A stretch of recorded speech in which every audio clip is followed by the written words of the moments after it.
We have said it very often on this channel, and we have repeated it again and again. And that is, the President William Samoei Ruto regime does not think through its decisions. Okay? And recently, we illustrated this by suggesting that the Ruto regime does its things the rhino way. Have you ever seen a rhino charging? By the time it finishes its charge, if it missed its target, it is usually very far away. And that is precisely how the Ruto regime behaves. It is exactly how the regime operates. And now we have the perfect example to illustrate this.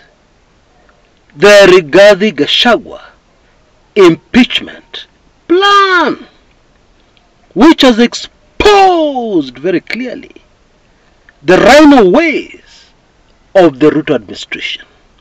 You know, it is very embarrassing doing things as a government and you've not thought them through. You've not covered all your bases. Right now the country is in chaos because the new funding model for universities has refused to fly. It doesn't work. And it would seem that the new health scheme, SHIF or whatever it's called, is headed exactly the same way, failing to think through. But let's look at the drama, because it is really very high-wire drama surrounding the Gachagua impeachment. I mean, it is almost a comedy.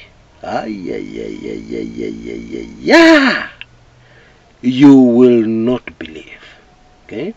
But before we proceed, please allow me to mention our very generous sponsors for today's show, Lemify, which is an app for sending money to your loved ones.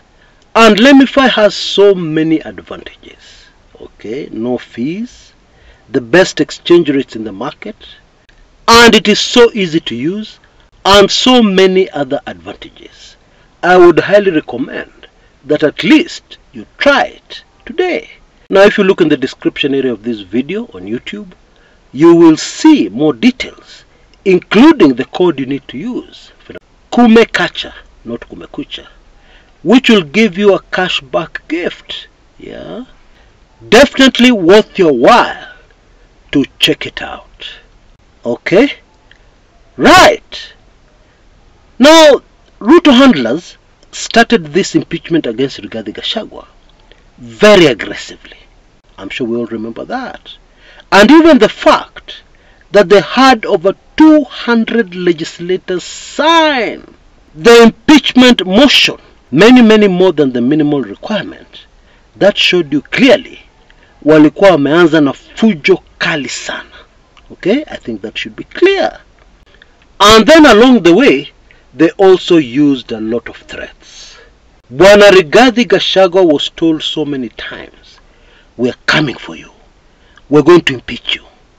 And then to make matters worse, the Speaker of the National Assembly came out with a statement. He was making a speech somewhere in Machakos that clearly showed which side of the divide he was. Definitely against Gachagua. And of course for the Ruto regime that has done so much for him. And to make things even worse, the Deputy Speaker of the National Assembly, women rep, Gladys Boss-Sholei, also in a speech said very clearly, "Gachagua, we're going to impeach you." And this is the Deputy Speaker. Now, I don't know what you're going to make out of this. But what were these people thinking?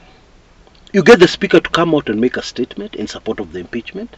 You get the Deputy Speaker to come out and make a statement, or rather during their speeches they talk about the impeachment, and they tell us very clearly, they tell Kenyans very clearly which side they are falling on. And yet they're supposed to be impartial. You tell me. What is that? Seriously? Anyway, we all know, and indeed we are all very much aware of all the drama, really high wire drama, that has been surrounding this Gachagua impeachment. Okay? But now, this particular effort has run into some very serious problems. Very serious. First of all, there is a backlash on the ground in the Mount Kenya region. It seems that our brothers and sisters from the Mount Kenya region have taken this personally. In other words, what they're saying, it's not Bwana Gachagua being removed. It is the entire mountain being removed. Now hold on a minute. Wasn't that very obviously predictable when these guys were launching this bid to impeach Gachagua? I would think so, wouldn't you?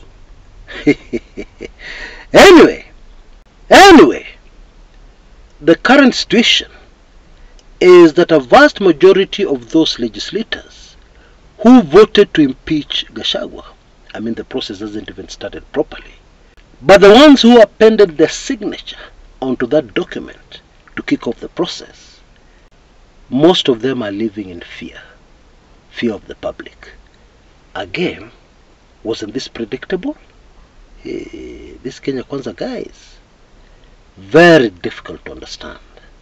But the big shocker for me here by far is that it seems that Ruto and his allies have now engaged reverse gear over the Gachagua impeachment.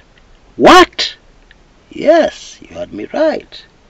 There are telltale signs that somebody has changed their mind. Evidence number one. There is this emphasis on public participation. And again, it is very easy to predict what the public will say, what a vast majority of the public will say about the Gachagua impeachment. Okay? Anyway, the emphasis on this public participation, having a pretty good idea of what the public will say, what does that tell you? This could be a soft landing for the retreat, the reverse gear from impeaching Gachagua. Because now the government could turn around and tell us, you see, we're so democratic. During public participation, Kenyans said no, and we listened, and we're no longer going to impeach Gachagua. Something like that. And now that it seems that the Ruto administration does not think through their manenos, will you allow me to think them through for them? Okay? Now, in my opinion, it may be too late now to engage the reverse gear. A lot of the damage has already been done. And therefore, what this government has actually done is to open the door for Kenyans now to say, no, we don't want Gachagua to go alone. Let both Gachagua and Ruto, one presidential ticket, let them both go home.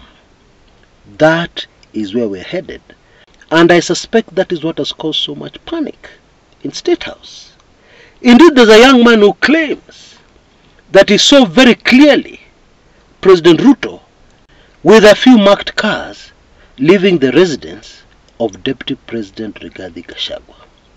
And according to this young man, it is evidence that Ruto is running scared. Okay? Well, if it is indeed true, he saw Ruto leaving the residence of Gachagua and Karen, then even I don't have another explanation. Don't have another way of looking at it, other than to say the Ruto camp is really getting cold feet. Because they were sure that Gachagua would be a walkover. Who is Gachagua? They were arrogant about it. However, they forgot to measure the political temperatures in the country. They forgot to measure the mood of the people in the country.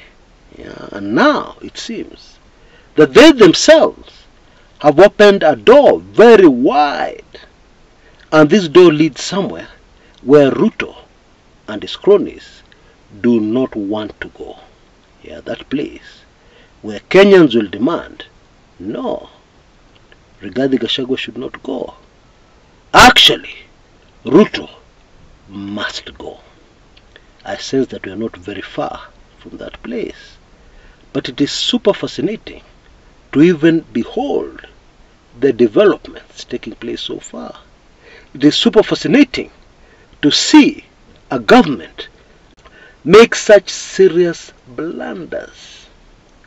Very, very serious, amazing blunders that a government should never make. Indeed, blunders which even an individual who may not be very smart may not make, if they stop just for a few seconds to think things through. Hey, hii Kenya yetu jameni.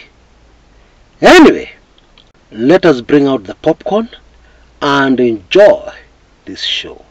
I have a feeling we will thoroughly enjoy it because there's too much drama here waiting on the wings to unfold. Until next time, this is Chris Kumekucha.